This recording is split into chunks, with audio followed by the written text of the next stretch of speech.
যেখান দিয়ে বাইক যাওয়ার কথা বা ছোট যানবাহন যাওয়ার কথা সেখানে সবাই ব্লক করে রাখছে, বুঝতে পারতেছি না।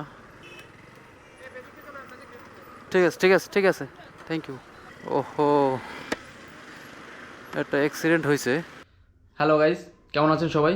আশা করছি সবাই খুব ভালো আছেন। আর ফাইনালি আজকে আমি ট্যুরটা স্টার্ট করতেছি। এই ট্যুরটা মূলত বরগুনা থেকে স্টার্ট করতেছি। আর আমি যাব হচ্ছে সাজেক, তবে এখান থেকে গৌরনদী যাব। গৌরনদী গিয়ে আমি ওখানে একদিন থাকবো, মানে আগামী দিন সকালে আবার ওখান থেকে ট্যুরটা স্টার্ট করব। তারপরে মাদারীপুর হয়ে শরীয়তপুর হয়ে প্রথমে যাব হচ্ছে সীতাকুণ্ড। সীতাকুণ্ড থেকে তারপরে যাব হচ্ছে বান্দরবন। বান্দরবন হয়ে তারপর ওইখান থেকে হচ্ছে দেবতাখুম যাব। যদি দেবতাখুম খোলা না থাকে তাহলে হচ্ছে যাব সাজেক। তো সব কিছু আসলে এই আমার পুরো জার্নিটা একটা ভিডিওতে আমি দেখাতে পারবো না। তো ঠিক আছে, সম্পূর্ণ ভিডিওটি দেখতে থাকুন। আর নেক্সট আরও ভিডিও আসতেছে।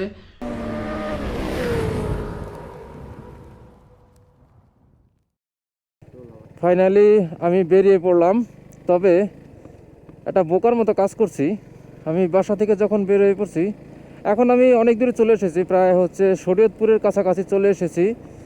তবে আমি যখন বাসা থেকে বের হয়েছি, আমি ভয়েস মানে ভিডিও রেকর্ড করতেছিলাম, কিন্তু আমার মাইক্রোফোনের আমি ক্যাবেলটাই আমি ঢুকাইছিলাম না, যার কারণে কোনো ভয়েস রেকর্ড হচ্ছিল না। পরে আমি দেখলাম মাত্র, এই জন্য আবার আপনাদের সাথে কথা বলতেছি। তো যাই হোক, আসলে একটা বিষয় খুব ভালো লাগতেছে যে এই প্রথমবার আমার চাকরি জীবনে, এই প্রথমবারের মতো আমি শুধুমাত্র নিজের জন্য ছুটি নিলাম।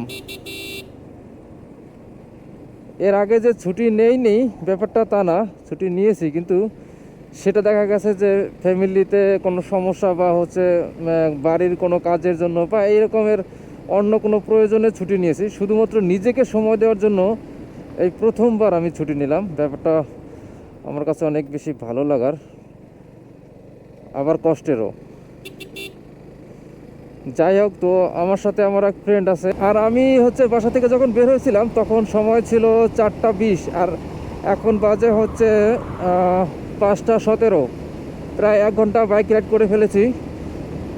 আর আমি ভেবেছিলাম যে বাইক রাইড করতে করতে সূর্যোদয় হবে, সেটা আপনাদেরকে দেখাবো আর আমিও উপভোগ করব, কিন্তু সেটা মনে হয় হচ্ছে না। আর কারণ সামনে আমাকে একটা ফেরি পারাপার হতে হবে। মানে আমি হচ্ছে শরীয়তপুর থেকে চাঁদপুর যাব, তো চাঁদপুরের ফেরি পারাপারের সময় মেবি সকাল হয়ে যাবে। মানে এই ট্যুরে আমরা একটা কাজ করব না, সেটা হচ্ছে যে নাইট রাইড করব না, রাতে একেবারেই রাইড করব না। সকাল হয়ে গেছে প্রায়, কিন্তু আমরা অনেক ভোরে রওনা করছি, আপনারা দেখছেন। আর এখন থেকে একটু ভোর ভোর একটা ফিলিংস হচ্ছে, হালকা কুয়াশাও আছে রাস্তায়।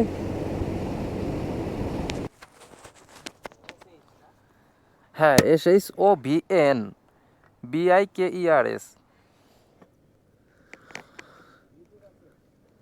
জি ভাইয়া। হ্যাঁ, ইউটিউব ফেসবুক পেজ আছে, কিন্তু ফেসবুক পেজে ভিডিও আপলোড করা হয় না, ইউটিউবে শুধু ভিডিও আপলোড করি।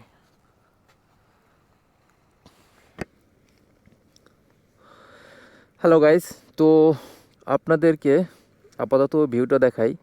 আর যেমনটা কথা ছিল যে বাইক রাইড করতে করতে সূর্যোদয়টা দেখব, কিন্তু সেটা হলো না। আর আমি এখন আছি ফেরিতে। আর এই ফেরি সম্ভবত আমি শুনেছি যে 2.5 থেকে 3 ঘন্টার মতো সময় লাগবে। এর থেকে আমার হচ্ছে ঢাকা হয়ে আমার আশাটা অনেক ভালো ছিল। যাই হোক, এখন কিছু করার নাই।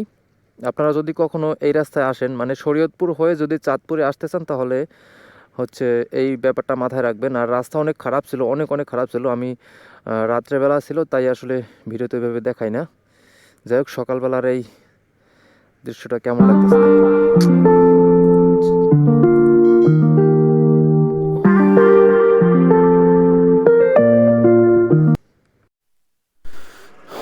আমি চাঁদপুরের এপারে চলে এসেছি। আমাকে আসলে ভুল তথ্য দেওয়া হয়েছিল যে 2.5 থেকে 3 ঘন্টা সময় লাগবে। আসলে সময় লেগেছে প্রায় 1.5 ঘন্টা, 1.5 ঘন্টার একটু কম। আর এখন সময় বাজে হচ্ছে 7টা 50। আমরা আগে ওপার গিয়ে কিছু নাস্তা করব।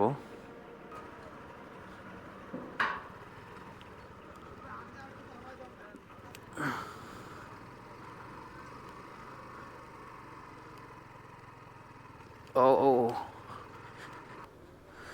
এখান থেকে যাব 14 গ্রাম।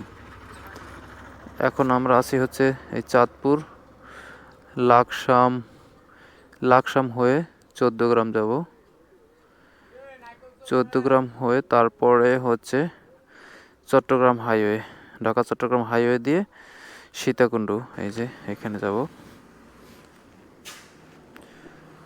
বরিশাল থেকে লাস্ট ফুয়েল নিয়েছিলাম, এখন হচ্ছে ফুল করে নিচ্ছি। আগামী 3-4 দিন তোকে অনেক বেশি লোড নিতে হইবে, তাই এখন খেয়ে দিয়ে স্বাস্থ্যবান হয়ে থাকো মনু। আজকের এই ট্যুর প্ল্যানটা মূলত আমার এই বাইক কেনার শুরু থেকেই করা হইতেছিল। মানে এই বাইক কিনেছি আমি প্রায় 3 বছর হতে চলছে। তো এই 3 বছর যাবত এই ট্যুর প্ল্যানটা করতেছিলাম, কিন্তু কখনো আসলে সাকসেস হইতে পারি নাই। তো ফাইনালি এক প্রকার জিদ করেই ট্যুরটা কনফার্ম করে দিলাম। ভাইজান, 14 গ্রাম হাইওয়ে কি ওই সামনেই? হাইওয়েতে ওঠার জন্য সোজা না? আচ্ছা, এখন আছি আমি ঢাকা চট্টগ্রাম হাইওয়ে। আমি ফেনী পার হয়ে আসছি কিছুক্ষণ আগেই। আর এই রাস্তা দিয়ে আমি এই প্রথমবারের মতো বাইক রাইড করতেছি। তবে প্রথমবার রাইড করে আমি যেটা বুঝতে পারলাম, এই রাস্তায় বাসের থেকে ট্রাকগুলো বেশি চলে। আর এটা একটা ওয়ান ওয়ে লেন্থ, আর ট্রাকগুলো এমনভাবে চলে ওভারটেক করার মতো কোনো সুযোগ নাই। এবং ওয়ান ওয়ে হওয়ার সত্ত্বেও দেখলেন কিছুক্ষণ আগে উল্টা পাশ দিয়া অনেক ধরনের যানবাহনই চলে আসে, মোটর সাইকেল আসে, প্রাইভেট কার, সিএনজি, এগুলা সিএনজিটা বেশি আসে। আর যখন বাম পাশ দিয়ে ওভারটেক করবেন আপনারা অবশ্যই এই জিনিসটা মাথায় রাখবেন যে মানে যারা ট্রাফিক রুলস সঠিকভাবে না মানে, আমি তাদেরকে দেখতে পারি না, আমার প্রচণ্ড রাগ হয়।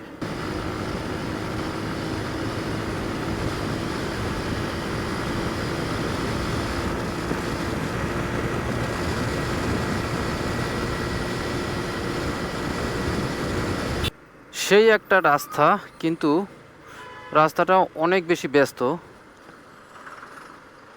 অবশ্য এরকম রাস্তা তো ব্যস্ত থাকবেই। কি ব্যাপার, এই বাইকের আমাদের জায়গায় ট্রাক কী করে? যেখান দিয়ে বাইক যাওয়ার কথা বা ছোট যানবাহন যাওয়ার কথা সেখানে সবাই ব্লক করে রাখছে, বুঝতে পারতেছি না। যতটুকু বুঝলাম আমি, এইসব রাস্তায় দুর্ঘটনা হওয়ার সম্ভাবনা অনেক বেশি থাকে। আপনারা যারা আমার বাইকার ভাইরা আছেন, বিশেষ করে তারা যখন এই ঢাকা চট্টগ্রাম হাইওয়েতে রাইড করবেন, তখন কোনো কারণে যদি আপনি এক লেন থেকে অন্য লেনে যেতে চান, বা ডান থেকে বামে বা বাম থেকে ডানে, অবশ্যই ইন্ডিকেটর ব্যবহার করবেন এবং পিছনে লুকিং গ্লাস ফলো করে তারপরে যাবেন। তারপরে হচ্ছে সাইড চেঞ্জ করবেন, রুট চেঞ্জ করবেন।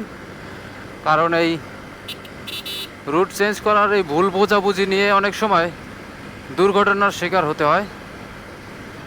সামনে আবার জ্যাম, কী হলো আবার এখানে? অফিস থেকে আমি 4 দিনের ছুটি নিয়ে আসছি, তো এই 4 দিনটা আমাকে কাজে লাগাতে হবে। একটা দিনও আমি মিস করতে চাইতেছি না। সীতাকুণ্ডর খুব কাছাকাছি চলে এসেছি।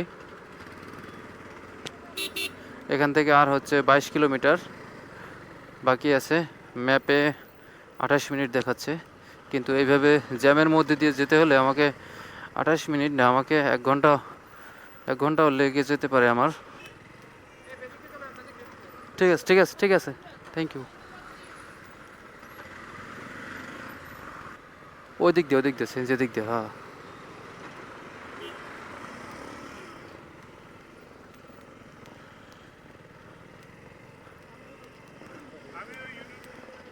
আচ্ছা, ওহো, একটা অ্যাক্সিডেন্ট হয়েছে দেখতে পাইতেছেন, যার কারণে এত জ্যাম ছিল। আমি ওইরকমটা সন্দেহ করতেছিলাম, এই জন্যই আমাদেরকে এদিক দিয়ে ঘুরাইয়া আসতে বললো। আর এর আগে অনেক জ্যাম ছিল দেখছেন। দেখতে দেখতে মানে বলতে বলতে অ্যাক্সিডেন্ট সামনেই দেখতে পেলাম, মানে অ্যাক্সিডেন্টের ঘটনা দেখতে পেলাম সামনেই। এই জন্যই বলতেছিলাম যে সাবধানে রাইড করবেন, বা যারা হচ্ছে 4 চাকা চালান তারা একটু সাবধানে ড্রাইভ করবেন। চলে আসলাম, দেখতে পাচ্ছেন বন্ধুরা আমার সামনে যে ভিউটা, ওয়াও ওয়াও ওয়াও ওয়াও, পাহাড়। লাইফে ফার্স্ট টাইম, যদিও অনেকেই অনেকবার আসছে, কিন্তু আমার কাছে এই ভিউটা এখন পর্যন্ত আমার দেখা সেরা ভিউ। Wow wow. তো বন্ধুরা, আমি আজকের ভিডিওটা এখানে শেষ করে দিচ্ছি। আমার পরবর্তী ভিডিওতে থাকছে হচ্ছে চন্দ্রনাথ পাহাড়। তো ঠিক আছে বন্ধুরা, আমার পরবর্তী ভিডিও দেখার আমন্ত্রণ জানিয়ে এখানে শেষ করে দিচ্ছি। Tata, bye bye.